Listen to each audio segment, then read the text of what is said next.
Please be aware, in this podcast series we talk about all areas of safeguarding, which some people may find upsetting. So please make sure you're okay listening to today's topic. Be mindful of those around you, such as children, that you might not want to listen in. Hi, I'm SSS Safeguarding Director Sam Preston. And I'm former head teacher and content author Sarah Spinks.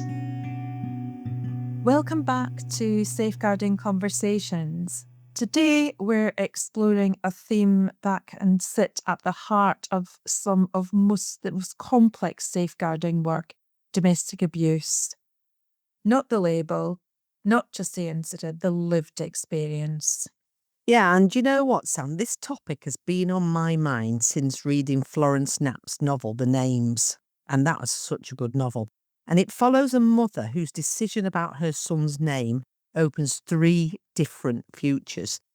Each path is shaped by control, fear and survival. And although it is fiction, it did remind me very much of the families that we support in schools. One moment, one choice that can sort of echo across a lifetime. And that really connects with how we think about abuse and safeguarding, doesn't it? You know, Domestic abuse, it's rarely a single event. It is an environment, it's a pattern, it's that spectrum. Exactly. You know, and there are times when the risk is acute and urgent action is needed. However, there are also families whose situation sits in that grey area. You know, they may remain together for reasons that to us appear unthinkable. Yet to them are essential, you know, housing, children, culture, financial survival, or quite simply the fear that leaving might make things worse. And in reality, I suppose, as we often do find as professionals, we know that sometimes things do get worse before they get better when the action's taken. But it's just having that confidence, isn't it? And being able to sustain that further dip, I think.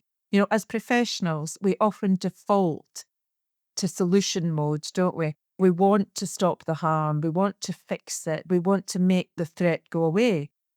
The label of domestic abuse can almost train our instincts to respond decisively and quickly. Yeah, and although, you know, sometimes decisive action is the right thing, there is a real danger, I think, that we see choices through our own experiences and values. And we think, why not just leave? You know, the question that comes from that place of protection, but it can unintentionally close the space where survivors feel heard. Yeah, absolutely. Because leaving can be the most dangerous moment. Yeah, and when you have children, the complexity increases again. You know, survivors often calculate risk with extraordinary care. You know, they're making the safest decision they can in impossible circumstances. Well, I know I've spoken about this a lot. In safeguarding language, I talk about this balancing the risk and resilience. So on one side lies the harm, you know, physical injury, emotional trauma, coercive control. And on the other side, the protective factors lie there, like close relationships with children, a supportive friend or relative, or even the parent's own self-preservation strategies. Yeah, and I remember once working with a parent who stayed because she knew she could absorb the abuse. She said, if I leave, he will turn it on the children. That was her calculation. Not weakness, sort of fierce protection almost. Yeah, and that reflection highlights our responsibility to keep our assumptions in check. We must hold space for context, for the fear, for courage that may look different to the courage we expect. Yeah, definitely.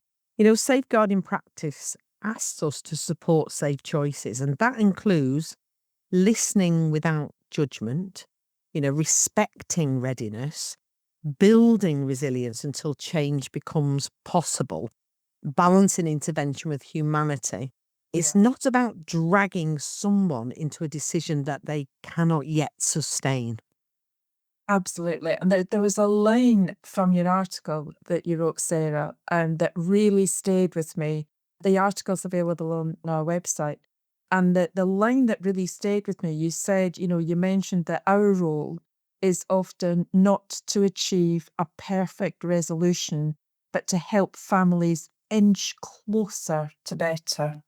Absolutely. Sometimes better is the bravest step available. Yeah. Better safety planning, better coping strategies, better awareness of rights and pathways to help. Those steps count.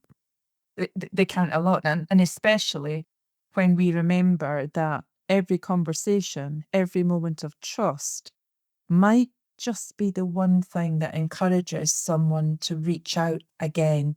Yeah, definitely. And when survivors feel believed and respected, the future then begins to open up.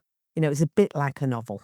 Different possible paths, each one uncertain but no longer closed. So perhaps the best safeguard we offer is not a tidy answer or a dramatic rescue, but companionship on the journey towards safety and choice. Absolutely. Change happens, when survivors feel ready. And until then, I think our role is to stay present, stay alert and stay being kind. I think that, yeah, thanks for that. So that's a really, really, really valuable reflection. I think domestic abuse work is never simple. But what we do know is that it's one area of safeguarding that really is prevalent. And it's an area that everybody who works with children and families at some point. And I would just say it can also affect colleagues that you work beside. It's not just the people that we work for to support, it's also our colleagues. So I think just that being mindful, I think, is something to ponder on too. I really hope this conversation encourages everybody listening to pause and consider, not only the risks, but the resilience and the humanity of those living through it.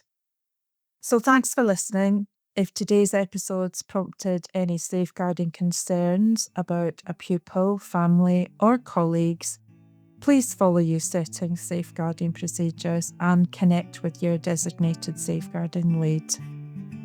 And I hope you'll join us soon when we're back with another episode of Safeguarding Conversations. Until then, take care.